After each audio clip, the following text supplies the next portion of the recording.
So, good afternoon to all of you. ಹೆಚ್ಚು ಕಡಿಮೆ ನಾವು ಸಿಲೆಬಸ್ನ ಕೊನೆಯ ಹಂತದಲ್ಲಿದ್ದೇವೆ ಅಂತ ಹೇಳ್ಬೋದು. ಈಗಾಗಲೇ ಜೀವ ವೈವಿಧ್ಯತೆ ಸಂಬಂಧಪಟ್ಟು ಹಲವಾರು ಕ್ಲಾಸ್ಗಳನ್ನು ತೆಗೆದುಕೊಂಡಾಗಿದೆ, ನೀವು ಕೇಳಿದ್ದೀರಿ. ಇವತ್ತು ಕೂಡ ಅದರ ಬಗ್ಗೆನೇ ಮತ್ತೊಂದು ಸ್ವಲ್ಪ ವಿಚಾರವನ್ನ ಮಾಡಬೇಕಾಗಿದೆ. ಇವತ್ತು ನಾವು ಡಿಸ್ಕಸ್ ಮಾಡ್ತಕ್ಕಂಥ ಟಾಪಿಕ್ ಅಂತಂದ್ರೆ ಬಯೋಡೈವರ್ಸಿಟಿ ಮತ್ತು ಎಕೋಸಿಸ್ಟಮಿನ ಉಪಯೋಗಗಳು ಅಂತ ಹೇಳ್ಬೋದು. ಅಂದರೆ ಇದನ್ನ ನಾವು ಬಯೋಡೈವರ್ಸಿಟಿ, ಜೀವ ವೈವಿಧ್ಯತೆ ಮತ್ತು ಜೀವ ಪರಿಸರ ವ್ಯವಸ್ಥೆಯ ಉಪಯೋಗಗಳು ಅಥವಾ ಅವು ನಮಗೆ ನೀಡತಕ್ಕಂಥ ಸೇವೆಗಳ ಬಗ್ಗೆ ಇವತ್ತು ಸ್ವಲ್ಪ ವಿಶೇಷವಾದಂಥ ಇನ್ಫಾರ್ಮೇಶನ್ ಅಥವಾ ಮಾಹಿತಿಯನ್ನ ಸಂಗ್ರಹಿಸಬೇಕು. ಈಗಾಗಲೇ ಹಲವಾರು ಸಾರಿ ಈ ಜೀವ ವೈವಿಧ್ಯತೆ ಬಗ್ಗೆ ಹೇಳಬೇಕಾದ್ರೆ ಅಥವಾ ಜೀವ ಪರಿಸರ ವ್ಯವಸ್ಥೆಯ ಬಗ್ಗೆ ಡಾಕ್ಟರ್ ಪಿ ಕೆ ಭಟ್ರು ಹೇಳಬೇಕಾದ್ರೆ ನಿಮಗೆ ಇದರ ಉಪಯೋಗವನ್ನ ಅಲ್ಲಿ ಆಗಾಗ ನಾವು ಹೇಳ್ತಾ ಬರ್ತಾ ಇದ್ದೇವೆ. ಆದರೂ ಕೂಡ ಇವತ್ತು ಒಟ್ಟಿಗೆ ಏನೆಲ್ಲ ಪ್ರಯೋಜನಗಳು ನಮಗೆ ಈ ಒಂದು ಜೀವ ವೈವಿಧ್ಯತೆಯಿಂದ ಅಥವಾ ಜೀವ ಪರಿಸರ ವ್ಯವಸ್ಥೆಯಿಂದ ದೊರಕ್ತದೆ ಅನ್ನೋದನ್ನ ನಾವು ತಿಳ್ಕೊಳ್ಳುವ. ಇದಕ್ಕಿಂತ ಮುಖ್ಯವಾಗಿ ಇದನ್ನ ತಿಳಿದುಕೊಳ್ಳುವ ಅವಶ್ಯಕತೆ ಏನು ಅಂತಂದ್ರೆ, ನಾವು ಎಲ್ಲ ಒಂದು ವಿಚಾರ ಏನಾದ್ರೂ ಪ್ರಯೋಜನ ಇದ್ರೆ ಮಾತ್ರ ಅದರ ಬಗ್ಗೆ ವಿಚಾರ ಮಾಡ್ತೇವೆ. ಪ್ರಯೋಜನ ನಮಗೆ ನಿರ್ದಿಷ್ಟವಾಗಿ ಡೈರೆಕ್ಟ್ ಆಗಿ ನೇರವಾಗಿ ನಮಗೆ ಯಾವ ಪ್ರಯೋಜನ ಇಲ್ಲ ಅಂತ ಹೇಳಿದ ಕೂಡಲೇ ನಾವು ಅದರ ಬಗ್ಗೆ ಅಷ್ಟು ಆಸಕ್ತಿಯನ್ನು ವಹಿಸೋದಿಲ್ಲ ಅಥವಾ ಅನಾಸಕ್ತಿ. ಅದರ ಸಲುವಾಗಿ ನಿಮಗೆ ಅವುಗಳಿಂದ ದೊರಕತಕ್ಕಂಥ ಪ್ರಯೋಜನಗಳೇನು, ಅಂದ್ರೆ ಅವು ನಮಗೆ ನೀಡತಕ್ಕಂಥ ಸೇವೆಗಳು ಯಾವ್ಯಾವುದು ಅಂತ ತಿಳ್ಕೊಂಡ್ರೆ ಬಹುಶಃ ನಮಗೆ ಇದರ ಕುರಿತಾಗಿ ಹೆಚ್ಚಿನದಾದಂತಹ ಒಂದು ಆಸಕ್ತಿ ಮೂಡ್ತದೆ. ಅದರಿಂದಾಗಿ ಇವುಗಳ ಸಂರಕ್ಷಣೆಗೆ ಅನುಕೂಲವಾಗುತ್ತೆ ಅನ್ನೋ ಒಂದು ಉದ್ದೇಶದಿಂದಾಗಿ ಈ ಒಂದು ಪಾಠವನ್ನ ಹಾಕಿದ್ದಾರೆ ಅಂತ ನಾನು ತಿಳ್ಕೊಂಡಿದ್ದೇನೆ. ಈಗಾಗಲೇ ನಿಮ್ಗೆ ಗೊತ್ತಿದೆ, ಜೀವ ವೈವಿಧ್ಯತೆ ಮತ್ತು ಪರಿಸರ ವ್ಯವಸ್ಥೆ ಎರಡು ಒಂದಕ್ಕೊಂದು ಹೊರತಾದದ್ದಲ್ಲ, ಎರಡೂ ಒಂದಕ್ಕೊಂದು ಸೇರ್ಕೊಂಡಿದೆ. ಯಾಕಂದ್ರೆ ಪ್ರತಿಯೊಂದು ಜೀವ ಪರಿಸರ ವ್ಯವಸ್ಥೆಯಲ್ಲಿ ಅದರದ್ದೇ ಆದಂತಹ ಜೀವ ವೈವಿಧ್ಯತೆ ಇದೆ. ಅಥವಾ ಯಾವುದೇ ಒಂದು ಜೀವ ಪರಿಸರ ವ್ಯವಸ್ಥೆಯಲ್ಲಿ ಜೀವ ವೈವಿಧ್ಯತೆ ಇದ್ದಾಗ ಮಾತ್ರ ಅದು ಜೀವ ಪರಿಸರ ವ್ಯವಸ್ಥೆ ಅಂತ ಹೇಳಿಸ್ಕೊಳ್ತೇವೆ ವಿನ ಯಾವುದೋ ಆ ಜೀವ ವೈವಿಧ್ಯತೆನೇ ಇಲ್ದಿದ್ರೆ ಅದನ್ನ ನಾವು ಜೀವ ಪರಿಸರ ವ್ಯೂಹ ಅಥವಾ ವ್ಯವಸ್ಥೆ ಅಂತ ತಿಳ್ಕೊಳ್ಳೋದೇ ಇಲ್ಲ. ಹಾಗಾದ್ರೆ ಇವು ಒಂದಕ್ಕೊಂದು ಹೊಂದಿಕೊಂಡಿದ್ದ ಮೇಲೆ ಈ ಎರಡನ್ನೂ ಸೇರಿಸಿ ನಾವು ಅವು ನೀಡ್ತಕ್ಕಂಥ ಸೇವೆಗಳ ಬಗ್ಗೆ ತಿಳ್ಕೊಳ್ಳೋದು ಹೆಚ್ಚು ಪರಿಣಾಮಕಾರಿ ಅಂತ ನಾನು ಭಾವಿಸ್ತಾ ಇದ್ದೀನಿ. ಈ ಎಲ್ಲ ಸೇವೆಗಳು ಜೀವ ಪರಿಸರ ವ್ಯವಸ್ಥೆ ನಮ್ಗೆ ಏನ್ ನೀಡ್ತಾ ಇದೆಯಲ್ಲ ಅಥವಾ ಜೀವ ವೈವಿಧ್ಯತೆ ನೀಡ್ತಾ ಇದೆಯಲ್ಲ, ಇದನ್ನ ನಾವು ಮಾನವನ ನಮ್ಮ ದೃಷ್ಟಿಕೋನದಿಂದ ಮಾತ್ರ ನೋಡಿದ್ದು. ಇದನ್ನು ನೆನ್ಪಿಟ್ಕೊಳ್ಳಿ. ಇಲ್ಲಿ ನಾನು ಅವು ನೀಡತಕ್ಕಂಥ ಸೇವೆಗಳು ಅಥವಾ ಅವುಗಳ ಉಪಯೋಗ ನಮ್ಮ ಮಾನವನಿಗೆ ಅನುಕೂಲವಾಗ್ತಕ್ಕಂಥದ್ದು, ನಮಗೆ ಏನು ಲಾಭ ಆಗಿದೆ ಅನ್ನೋದ್ರ ಕುರಿತಾಗಿ ಹೇಳಿದ್ದೇನೆಯೇ ವಿನಃ ಎಸ್ ಎ ಹೋಲ್ ಒಟ್ಟಾಗಿ ಎಲ್ಲ ಜೀವಜಾತಿಗಳಿಗೆ ಎಲ್ಲರಿಗೂ ಯಾವ ರೀತಿ ಅನುಕೂಲ ಆಗುತ್ತೆ ಅನ್ನೋದಕ್ಕಿಂತ ವಿಶೇಷವಾಗಿ ನಮಗೆ ಹೆಚ್ಚು ಹೇಗೆ ಅದು ಅನುಕೂಲ ಆಗಿದೆ ಅನ್ನೋದನ್ನು ತಿಳ್ಕೊಂಡಿದ್ದೇವೆ. ಯಾಕಂದ್ರೆ ನಾವು ಮನುಷ್ಯರು ಬಹಳ ಸ್ವಾರ್ಥಿಯಾಗಿ ವಿಚಾರ ಮಾಡ್ತೇವೆ, ನನಗೇನು ಲಾಭ ಆಗ್ತದೆ ಅನ್ನೋದನ್ನ. ಅದರ ಸಲುವಾಗಿ ಇದರ ಬಗ್ಗೆ ಹೆಚ್ಚಿನ ಒತ್ತನ್ನ ಕೊಟ್ಟಿದ್ದೇನೆ. ಒಂದು ದೊಡ್ಡ ಸ್ಟೇಟ್ಮೆಂಟ್ ನಲ್ಲಿ ಅಥವಾ ಒಂದು ಮುಖ್ಯವಾಗಿ ಕರ್ಸರಿ ಗ್ಲಾನ್ಸ್ ಅಂತ ಹೇಳ್ತೀವಿ, ಅದ್ರಲ್ಲಿ ಹೇಳಬೇಕು ಅಂತಂದ್ರೆ ಇವತ್ತು ನಮಗೆ ದೊರಕತಕ್ಕಂತ ಪ್ರತಿಯೊಂದು ಕೂಡ ಜೀವ ವೈವಿಧ್ಯತೆಯ ಅಥವಾ ಪರಿಸರ ವ್ಯವಸ್ಥೆಯ ಕೊಡುಗೆ ಅಂತ ಹೇಳ್ಬೋದು. ನಮ್ಮ ಕೃಷಿ ಇರ್ಬೋದು, ಆಹಾರದ ಪ್ರೊಡಕ್ಷನ್ ಇರ್ಬೋದು, ಮಣ್ಣಿನ ಗುಣಮಟ್ಟ ಇರ್ಬೋದು, ಪರಾಗಸ್ಪರ್ಶ ಇರ್ಬೋದು, ಅಥವಾ ಮಾನವನಿಗೆ ಬರ್ತಕ್ಕಂಥ ರೋಗಗಳನ್ನು ನಿಯಂತ್ರಿಸುವುದರಲ್ಲಿ, ಹೀಗೆ ಪ್ರತಿ ಒಂದರಲ್ಲೂ ಕೂಡ ಇವತ್ತು ನಾವು ಒಟ್ಟಾಗಿಯಾಗಿ ಹೇಳಬೇಕು ಅಂದ್ರೆ ನಾವು ಮನುಷ್ಯ ಜೀವನ ಇವತ್ತು ಇದ್ದಿದ್ದೇ ಹೋದಾದ್ರೆ, ಮಾನವ ಕುಲ ಈ ಭೂಮಿಯ ಮೇಲೆ ಹುಟ್ಟು ಬೆಳೆದು ಈ ರೀತಿ ವಿಕಾಸವಾಗಿದೆ ಅಂತ ಹೇಳಾದ್ರೆ ಅದಕ್ಕೆ ಪೂರಕವಾಗಿ ಇದಕ್ಕೆಲ್ಲ ಪೋಷಕವಾಗಿ ಇದ್ದಿದ್ದು ಈ ಒಂದು ಜೀವ ವೈವಿಧ್ಯತೆ. ನೋಡ್ರಿ, ಜೀವ ವೈವಿಧ್ಯತೆ ನಮಗೆ 4 ರೀತಿಯಲ್ಲಿ ಹೆಲ್ಪ್ ಮಾಡ್ತಾ ಇದೆ ಅಂತ ಹೇಳ್ಬೋದು. 4 ರೀತಿಯಲ್ಲಿ. ಯಾಕೆ ಅಂತಂದ್ರೆ ಇದನ್ನು ನಾವು ನಮಗೆ ಏನನ್ನು ಕೊಡ್ತಾ ಇದ್ದಾವೆ ಅನ್ನೋದು ಒಂದಾದ್ರೆ, ರೆಗ್ಯುಲೇಟಿಂಗ್ ಯಾವುದನ್ನ ಅದು ನಿಯಂತ್ರಣ ಮಾಡ್ತಾ ಇದ್ದಾವೆ ಎರಡನೇದಾದ್ರೆ, ಇದು ಯಾವುದನ್ನ ಸಪೋರ್ಟ್ ಮಾಡ್ತಾ ಇದ್ದಾವೆ ಮೂರನೇದು ನಮ್ಮ ಕಲ್ಚರ್. ಈ 4 ವ್ಯವಸ್ಥೆಯನ್ನು ಮಾಡಬಹುದು. ಮೊದಲನೇದಾಗಿ ನಮ್ಗೆ ಏನನ್ನು ಕೊಡ್ತಾ ಇದೆಯಪ್ಪ ಈ ಜೀವ ಪರಿಸರ ವ್ಯವಸ್ಥೆ ಅಂದ್ರೆ, ಮೊದಲನೇದಾಗಿ ನಾನು ಹೇಳೋದು ಏನಪ್ಪಾ ಅಂತಂದ್ರೆ, ಮುಖ್ಯವಾಗಿ ಹೇಳ್ತಾ ಇರೋದು, ಕಾಣ್ತಾ ಇದೆಯಾ ನಿಮ್ಗೆ? ಹಲೋ, ಯಾರಾದ್ರೂ ಒಬ್ರು ಹೇಳಿ, ಕಾಣ್ತಾ ಇದೆಯಾ, ಕೇಳ್ತಾ ಇದೆಯಾ? ಓಕೆ. ಮುಖ್ಯವಾಗಿ ಈ ಫೋಟೋಸಿಂಥಸಿಸ್ ಅಥವಾ ದ್ಯುತಿ ಸಂಶ್ಲೇಷಣ ಕ್ರಿಯೆ ನಡೆಯೋದೇ ಜೀವ ವೈವಿಧ್ಯತೆಯಿಂದ, ಅದರಲ್ಲೂ ಸಸ್ಯಗಳಿಂದ. ಯಾಕೆಂತಂದ್ರೆ ಫೋಟೋಸಿಂಥಸಿಸ್ ಅಥವಾ ದ್ಯುತಿ ಸಂಶ್ಲೇಷಣ ಕ್ರಿಯೆ ಇಲ್ಲ ಅಂತಂದ್ರೆ ಮಾನವ ಇರ್ಲಿಕ್ಕೆ ಸಾಧ್ಯ ಇಲ್ಲ. ಯಾಕೆ ಅಂತಂದ್ರೆ ಈ ಒಂದು ಫೋಟೋಸಿಂಥಸಿಸ್ನಾಗೆ ನಮ್ಗೆ ಆಹಾರ ಉತ್ಪನ್ನ ಆಗ್ಬೋದು, ನಮಗೆ ಬೇಕಾದಂತ ಆಮ್ಲಜನಕ ಉತ್ಪನ್ನ ಆಗ್ಬೋದು, ಜೊತೆಗೆ ನೀರು, ಆಹಾರ, ಔಷಧ ಮತ್ತು ಕಚ್ಚಾ ವಸ್ತುಗಳು, ಇವೆಲ್ಲ ನಮಗೆ ಜೀವ ವೈವಿಧ್ಯತೆಯನ್ನು ದೊರಕಿದ್ರೆ, ಜೀವ ವೈವಿಧ್ಯತೆ ಕೆಲವೊಂದನ್ನ ರೆಗ್ಯುಲೇಟ್ ಕೂಡ ಮಾಡ್ತದೆ, ನಿಯಂತ್ರಣದಿರುತ್ತೆ. ಏನಪ್ಪಾ, ಇವತ್ತು ಮಹಾಪೂರ ಬರೋದಿರ್ಬೋದು, ವಾತಾವರಣದಲ್ಲಿ ಆಗ್ತಕ್ಕಂಥ ಬದಲಾವಣೆಗಳನ್ನಿರ್ಬೋದು, ನೀರು ಮತ್ತು ಗಾಳಿಯನ್ನ ಶುದ್ಧೀಕರಿಸೋದಿರ್ಬೋದು, ಜೊತೆಗೆ ಪರಾಗಸ್ಪರ್ಶವನ್ನು ಉಂಟು ಮಾಡೋದಿರ್ಬೋದು, ಇದನ್ನೆಲ್ಲ ಅದು ರೆಗ್ಯುಲೇಟ್ ಮಾಡ್ತಾ ಇದ್ರೆ, ಇನ್ನು ನಾವು ಸಾಂಸ್ಕೃತಿಕವಾಗಿ ವಿಚಾರ ಮಾಡಿದ್ರೆ, ನಾವೇನು ಒಂದು ವಿರಾಮ, ಲೀಸರ್ ಪ್ರತಿಯೊಬ್ಬನಿಗೂ ಬೇಕು. ನೀವೇನ್ ಮಾಡ್ತೀರಿ? ಸ್ವಲ್ಪ ಆರಾಮಾಗಿರೋಣ ಅಂತಂದ್ರೆ ಪೇಟೆಗೆ ಹೋಗ್ತೀರಾ? ಇಲ್ಲ, ಖಂಡಿತ ಸಮುದ್ರ ತೀರಕ್ಕೋ ಅಥವಾ ಎಲ್ಲೋ ಮನೆ ಹೊರಗೆ ಕಾಡಿನಂಚಿಗೋ ಕೂತ್ಕೋತೀರಿ. ಯಾಕೆಂದ್ರೆ ಅದು ನಿಮಗೆ ಮನಸ್ಸಿಗೆ ನೀಡ್ತಕ್ಕಂಥ ಮುದವನ್ನ ಅಥವಾ ಖುಷಿಯನ್ನ, ಶಾಂತಿಯನ್ನ ಮತ್ತೆ ಯಾವುದೂ ಕೊಡೋದಿಲ್ಲ. ಇದ್ರ ಜೊತೆಗೆ ನಮ್ಮ ಒಂದು ಸ್ಪಿರಿಚುವಲ್,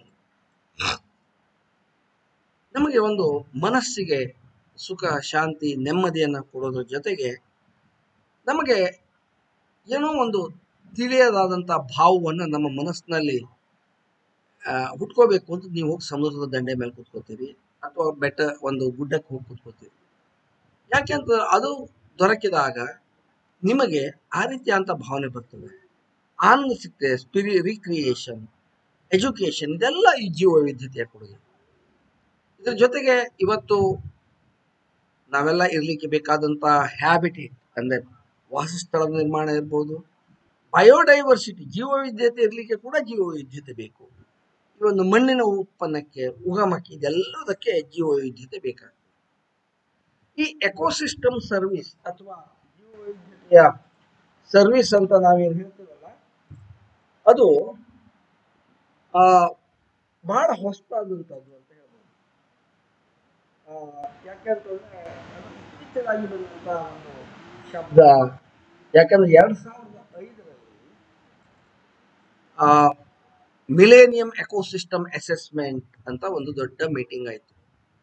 ಅದರಲ್ಲಿ ಮನುಷ್ಯನಿಗೆ ಈ ಒಂದು ಜೀವ ಪರಿಸರ ವ್ಯವಸ್ಥೆಯಿಂದ ಅಥವಾ ಜೀವ ವೈವಿಧ್ಯತೆಯಿಂದ ಯಾವ್ಯಾವ ಪ್ರಯೋಜನ, ಬೆನಿಫಿಟ್ಗಳನ್ನ ಪಡೆಯುತ್ತಾನೋ ಅದನ್ನ ಇವರು ಅದು ನೈಸರ್ಗಿಕವಾಗಿರ್ಬೋದು ಅಥವಾ ನಿಮ್ಮಿಂದ ನಿರ್ವಹಿಸಲ್ಪಟ್ಟಂತ ಪರಿಸರ ವ್ಯವಸ್ಥೆ ಇರ್ಬೋದು, ಅದರಿಂದ ಬರ್ತಕ್ಕಂಥ ಎಲ್ಲ ಬೆನಿಫಿಟ್ಗಳನ್ನು ಒಂದು ಟರ್ಮ್ ಅಲ್ಲಿ ಹಾಕಿದ್ರು. ಎಕೋಸಿಸ್ಟಮ್ ಸೇವೆ, ಜೀವ ಪರಿಸರ ಮತ್ತು ಜೀವ ವೈವಿಧ್ಯತೆಯ ಸೇವೆಗಳು ಅಂತ. ಇದು ಈಗಾಗಲೇ ರೆಗ್ಯುಲೇಟಿವ್ ಇರ್ಬೋದು, ಕಲ್ಚರಲ್ ಇರ್ಬೋದು, ಸಪೋರ್ಟಿಂಗ್ ಸರ್ವಿಸ್ ಇರ್ಬೋದು, ಇದೆಲ್ಲವನ್ನ ಮಾಡಿ ಅಲ್ಟಿಮೇಟ್ಲಿ ಇದು ಯಾರಿಗೆ ಡೈರೆಕ್ಟ್ ಆಗಿ ಅಥವಾ ನೇರವಾಗಿ ಅಥವಾ ಪರೋಕ್ಷವಾಗಿ ಮನುಷ್ಯನ ಒಂದು ವೆಲ್ ಬೀಯಿಂಗ್, ಅವನ ಒಂದು ಸಮೃದ್ಧಿಗಾಗಿ, ಅವನ ಸುಖ ಸಂತೋಷಕ್ಕಾಗಿ, ಅವನ ಜೀವನಕ್ಕಾಗಿ ದೊರೆತಕ್ಕಂಥ ಎಲ್ಲವುದನ್ನ ಸೇರಿಸಿ ನಾವು ಇದನ್ನ ಇವತ್ತು ಎಕೋಸಿಸ್ಟಮ್ ಸರ್ವಿಸ್ ಅಥವಾ ಜೀವ ಪರಿಸರದ ಸೇವೆಗಳು ಅಂತ ಕರೀತೀವಿ. ಇಲ್ಲಿ ಗೊತ್ತಿದೆ, ಇಲ್ಲೊಂದು ಚಾರ್ಟ್ ಮಾಡಿ ಕೊಟ್ಟಿದ್ದೇನೆ. ಪ್ರೊವಿಜ್ನಲ್ಲಿ ಯಾವ್ದು ಇದೆಯಪ್ಪ, ನಮಗೇನೇನು ಕೊಡ್ತವೆ? ಫೈಬರ್, ಯಾಕಂದ್ರೆ ಹತ್ತಿ, ರೇಷ್ಮೆ ಇವೆಲ್ಲ ಫೈಬರ್ನಲ್ಲಿ ಬರ್ತವೆ. ಫುಡ್ಡು ಗೊತ್ತಿದೆ, ಕುಡಿಯುವ ನೀರು, ಫ್ಯೂಯಲ್ ಫ್ಯೂಯಲ್ ವುಡ್ ಅಂದರೆ ಉರುವಲ ಕಟ್ಟಿಗೆ, ಮತ್ತು ಎಲ್ಲ ನಮಗೆ ಬೇಕಾದಂಥ ರಿಸೋರ್ಸ್ಗಳು, ಸಂಪನ್ಮೂಲಗಳು ಇದರಿಂದ ಹೋಗ್ತಾ ಇದೆ. ಇದು ರೆಗ್ಯುಲೇಟಿವ್, ಯಾವುದನ್ನ ನಿರ್ವಹಣೆ ಮಾಡ್ತೇವೆ, ನಿರ್ದೇಶನ ಮಾಡ್ತೇವೆ, ಯಾವುದನ್ನ ರೆಗ್ಯುಲೇಟ್ ಮಾಡ್ತೇವೆ ಅಂತ ನೋಡಿದ್ರೆ ಕ್ಲೈಮೇಟ್, ನಮ್ಮ ವಾತಾವರಣವನ್ನು ವಿಚಾರ ಮಾಡಿ. ಇವತ್ತು ಎಲ್ಲೂ ಮರನೇ ಇಲ್ದಿದ್ರೆ, ಜೀವ ವೈವಿಧ್ಯತೆನೇ ಇಲ್ದಿದ್ರೆ ಇಲ್ಲಿ ನಮ್ಮ ಒಂದು ವಾತಾವರಣ ಹೇಗಿರ್ತಿತ್ತು. ಜೊತೆಗೆ ಡಿಸೀಸ್ ಕಂಟ್ರೋಲ್, ರೋಗಗಳನ್ನು ನಿಯಂತ್ರಿಸಲಿಕ್ಕೆ, ಹಾನಿಕಾರಕ ಕೀಟಾಣುಗಳನ್ನು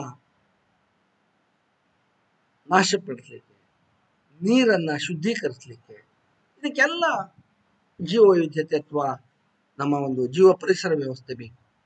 ಸಪೋರ್ಟಿಂಗ್ನಲ್ಲಿ ಮತ್ತೂ ಒಂದಿದೆ, ನ್ಯೂಟ್ರಿಯೆಂಟ್ ರೀಸೈಕ್ಲಿಂಗ್. ನ್ಯೂಟ್ರಿಯೆಂಟ್ ಪೋಷಕಾಂಶಗಳು, ನಿಮ್ಗೆಲ್ಲ ಗೊತ್ತಿದೆ, ಪೋಷಕಾಂಶಗಳು ನಾವು ಉತ್ಪನ್ನ ಮಾಡೋಕ್ಕಾಗೋದಿಲ್ಲ. ಇಲ್ಲಿ ಇದ್ದಿದ್ದೇ ಪುನಃ ಪುನಃ ಪುನಃ ಯೂಸ್ ಆಗಬೇಕು. ಅದು ಅಂದರೆ ಅದು ರೀಸೈಕ್ಲಿಂಗ್ ಆಗಬೇಕು. ಮರದಲ್ಲಿ ಪೋಷಕಾಂಶಗಳನ್ನು ಹೀರಿ ಮರ ಬೆಳೀತದೆ. ಅದು ಸತ್ತಾಗ ಆ ಪೋಷಕಾಂಶಗಳು, ಎಲೆ ಉದುರಿದಾಗ ಆ ಪೋಷಕಾಂಶಗಳು ಮತ್ತೆ ಮಣ್ಣಿಗೆ ಸೇರ್ತವೆ. ಪ್ರಾಣಿಗಳು ಹಾಗೇನೆ ಪೋಷಕಾಂಶಗಳನ್ನು ತಿಂದು ಬೆಳೆದು ಮತ್ತೆ ಸತ್ತಾಗ ಅವಕ್ಕೆ ಆ್ಯಡ್ ಮಾಡ್ತವೆ. ಮತ್ತೆ ನಮ್ಮ ಹೇಳಬೇಕು ಅಂತಂದರೆ ಪ್ರಾಥಮಿಕ ಉತ್ಪಾದನೆ, ಪ್ರೈಮರಿ ಪ್ರೊಡಕ್ಷನ್ ಏನು ಸಸ್ಯಗಳಿಂದ ಆಗಬೇಕು. ಯಾಕೆಂದರೆ ಪ್ರಾಣಿಗಳು ತಮ್ಮ ಆಹಾರವನ್ನು ತಾವೇ ಉತ್ಪಾದನೆ ಮಾಡಲಿಕ್ಕೆ ಸಾಧ್ಯತೆ ಇಲ್ಲ. ಅವು ಕೂಡ ಈ ಒಂದು ಜೀವ ವೈವಿಧ್ಯತೆಯನ್ನು ಬರೆಯೋದ್ರ ಜೊತೆಗೆ ಮಣ್ಣಿನ ಉತ್ಪಾದನೆ ಕೂಡ ಆಗಿದೆ. ಇನ್ನು ಸಾಂಸ್ಕೃತಿಕವಾಗಿ ಕೇಳಿದಾಗ ಎಸ್ಥೆಟಿಕ್, ನಮಗೊಂದು ಮನಸ್ಸಿಗೆ ಮುದ ನೀಡ್ತಕ್ಕಂಥದ್ದು ನಮ್ಮ ಸಾಂಸ್ಕೃತಿಕ ಪರಂಪರೆ. ಶೈಕ್ಷಣಿಕವಾಗಿ ಮತ್ತೆ ರೀಕ್ರಿಯೇಷನಲ್, ಏನೋ ಒಂದು ಆಟ ಪಾಠ ವಿನೋದ, ಧಾರ್ಮಿಕವಾದಂಥದ್ದು, ಇವೆಲ್ಲ ಈ ಒಂದು ಇದರಿಂದ ಬರ್ತಾ ಇದೆ. ಆದರೆ ಇವತ್ತು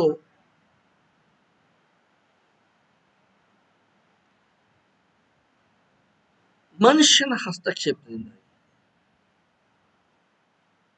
ಹಾಗೇನೆ ಬಹಳಷ್ಟು ಜೀವ ಪರಿಸರ ವ್ಯವಸ್ಥೆ ಇವತ್ತು ಮಾನವನಿಂದ ನಿಯಂತ್ರಿತವಾಗಿದೆ.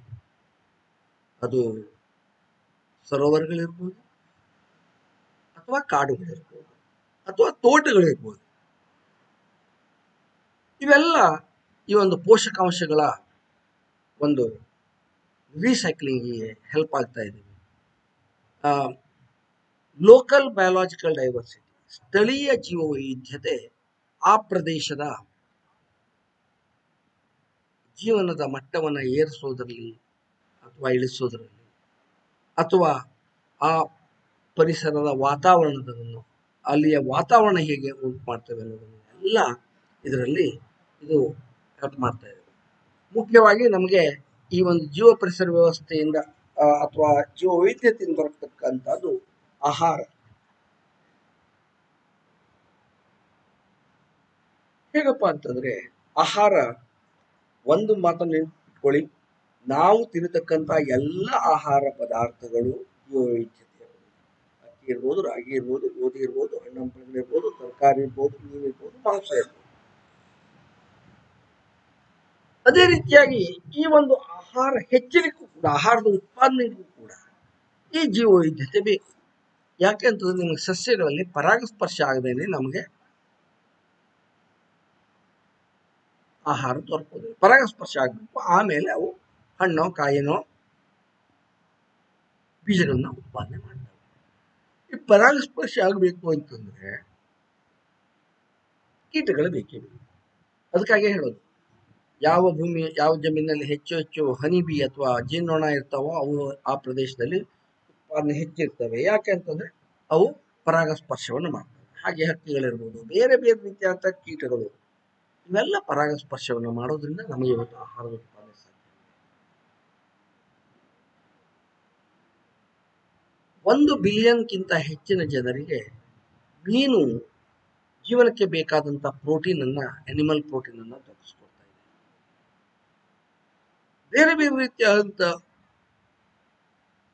ಪ್ರಾಣಿಗಳನ್ನ ನಾವು ಕೃಷಿಯಲ್ಲಿರ್ಬೋದು ಅಥವಾ ಫುಡ್ ಪ್ರೊಡಕ್ಷನ್ ಆಹಾರದಲ್ಲಿ ಉಪಯೋಗಿಸ್ತಾ ಇದ್ದೀವಿ. ಸಾವಿರಾರು ಸಸ್ಯ ಪ್ರಭೇದಗಳನ್ನ ಮನುಷ್ಯ ಬೆಳೆಸಿ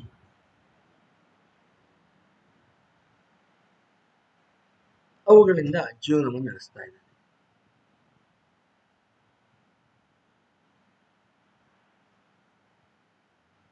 ಈ ಮಾಂಸಗಳಿಂದಾಗಿ, ಆಹಾರ ಪದಾರ್ಥಗಳಿಂದಾಗಿ ನಮ್ಮ ಸ್ಥಳೀಯವಾಗಿ ಅಲ್ಲ, ಜಗತ್ತಿನ ಹಲವಾರು ದೇಶಗಳು ಇನ್ನೊಂದು ದೇಶದ ಮೇಲೆ ಡಿಪೆಂಡ್ ಆಗಿ ಆಶ್ರಯಿಸಿಕೊಂಡು ಅವು ಕೂಡ ತಮ್ಮ ಆಹಾರದ ಭದ್ರತೆಯನ್ನ ಕಾಪಾಡಿಕೊಂಡು ಬಂದಿವೆ.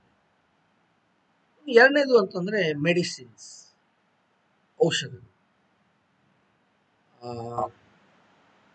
ಇವತ್ತು ಜಗತ್ತಿನಲ್ಲಿ ದೊರಕತಕ್ಕಂಥ ಹಲವಾರು ಔಷಧಗಳು ಸಸ್ಯಜನ್ಯವೋ ಪ್ರಾಣಿಜನ್ಯವಾಗಿದೆ.